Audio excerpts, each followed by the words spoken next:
देखिए, पहली बात तो यह है कि आज हमारा जो कार्यक्रम है ये हमारी साइंस मिनिस्ट्री के अंतर्गत technology information forecasting and assessment council TIFAC जो कि नीति बनाता है, समय के अनुकूल जो परिस्थिति है उसका अध्ययन करता है और उसके हिसाब से भविष्य में टेक्नोलॉजी का इस्तेमाल देश हित में, समाज हित में, उस समय की परिस्थिति में समस्याओं के समाधान के लिए कैसे किया जा सकता है उस पर एडवाइस करता है। कोविड के आने के बाद हमारे वैज्ञानिकों ने टाइफेक के माध्यम से कोविड के बाद के युग में जिस प्रकार से अभी हमारे इकोनॉमी को थोड़ा ठेस लगी है, बहुत सारी इंडस्ट्री को तकलीफ़ हुई है, इंडस्ट्री में भी सब प्रकार की इंडस्ट्री को, हेल्थ के फील्ड को, एग्रीकल्चर के फील्ड को, आईटी के फील्ड को, जितने भी दूसरे फूड प्रोसेसिंग के फील्ड को, सब फील्ड्स के कंटेक्स्ट में हमारे वैज्ञानिकों ने पूरा विस्तार से सभी स्टेक होल्डर्स से अध्ययन करके हम किस प्रकार से प्रधानमंत्री जी का जो आत्मनिर्भर भारत का सपना है उसमें पोस्ट कोविड सिचुएशन में कैसे टेक्नोलॉजी का सदुपयोग करके दोबारा से इंडस्ट्री खड़ी की जा सकती है, कैसे लेबर से जुड़ी हुई समस्याओं का समाधान किया जा सकता है, कैसे टेक्नोलॉजी का प्रयोग लोगों को उनके लिए जो ज़रूरी चीज़ें हैं उनको सुलभ ढंग से उपलब्ध कराने में कैसे किया जा सकता है, इसके बारे में ये बहुत विस्तार से हमारे वैज्ञानिकों ने अध्ययन किया है। और इसी प्रकार से सारे देश में जो ये एक्टिव फार्मास्यूटिकल इंग्रेडिएंट्स होते हैं ये बहुत सारे विदेशों से इंपोर्ट होते थे, लेकिन ये भी अब भारत के अंदर ही किस प्रकार से बने। हम पहले ही जो फार्मा इंडस्ट्री है, वैक्सीन इंडस्ट्री है, इन इंडस्ट्रीज़ में हम पहले भी लीडर्स हैं, लेकिन इसके अंदर भी बहुत सारे एपीआईज़ को बाहर से इंपोर्ट करना पड़ता था।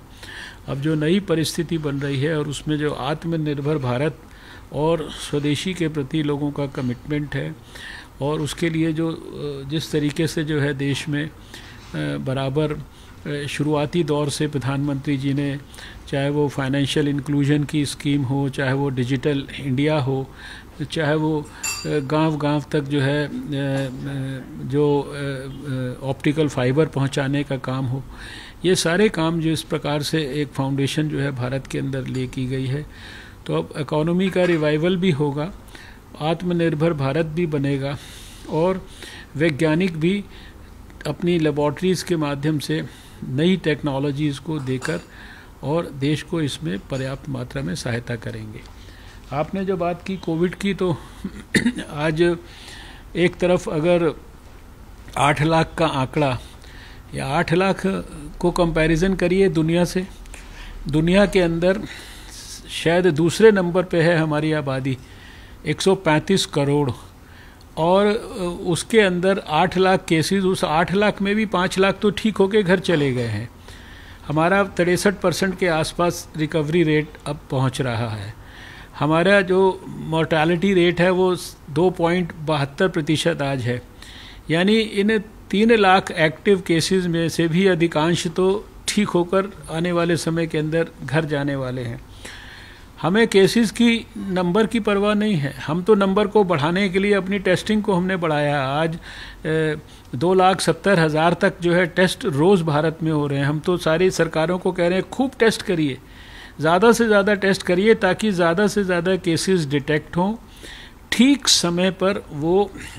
अस्पताल में जा सकें ताकि ठीक समय पे वो ठीक हो सकें। अगर डिटेक्ट नहीं होता है और बीमार आदमी को पता नहीं लगता है और वो घर में ही रहता है तो उसके असमय मृत्यु का खतरा बना रहता है। इसलिए दुनिया में सबसे कम फैटेलिटी रेट 2.72% होने के बावजूद भी हम सारे स्टेट गवर्नमेंट्स को टारगेट दे रहे हैं कि 1% से कम इसको लेके आना है और इसके लिए खूब टेस्टिंग करनी है, अर्ली डायग्नोसिस करना है और अस्पताल में ले जाके उसको जल्दी से जल्दी ठीक करना है। इन नंबर्स को दुनिया से कंपेयर करेंगे तो पर मिलियन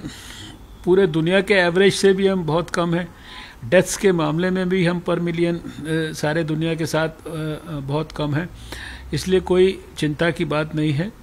जिस प्रकार से सारा देश, सारी सरकारें, सारे स्टेट गवर्नमेंट, सारा हेल्थ डिपार्टमेंट की मशीनरी और उसको सपोर्ट करने के लिए सारा दूसरे सरकार के संबंधित जो विभाग हैं प्रधानमंत्री जी के नेतृत्व में काम कर रहे हैं, हमें पूरा विश्वास है कि आने वाले समय के अंदर धीरे धीरे हम इस बीमारी के ऊपर पूरी तरह से काबू भी कर पाएंगे। इतने बड़े देश में आज तक कम्युनिटी ट्रांसमिशन नहीं हुआ है। कहीं छोटे छोटे पॉकेट्स हैं जहां कोई थोड़ा सा ज़्यादा ट्रांसमिशन लोकली हो सकता है, लेकिन सारे देश में अभी 90% जो केसेस हैं वो हमारे 8-10 स्टेट्स के अंदर हैं। जो 80-90% जो दुर्भाग्यपूर्ण मौतें हैं ये भी हमारी जो है 6-8 स्टेट्स के अंदर हैं। 50 डिस्ट्रिक्ट्स के अंदर ही बहुत ज़्यादा तकलीफ़ है, वो भी शहरों के अंदर है जहाँ पे जिसे कहते हैं कंजेशन ज़्यादा है, दूसरी चीज़ें ज़्यादा है, सोशल डिस्टेंसिंग करना मुश्किल है। इसलिए बार बार हम यही कहते हैं कि सबसे बड़ा टूल क्या है, सबसे बड़ी सोशल वैक्सीन क्या है? मास्क लगाओ, 2 गज का फासला मेंटेन करो, हाथ धोते रहो और हाथों को नाक पे मुंह पे मत लेके जाओ, आँख के ऊपर। आपको कोरोना आपका बाल बांका नहीं कर सकता। सारा देश जब मिलजुल कर काम करेगा तो निश्चित रूप से हमको अच्छी सफलता मिलेगी।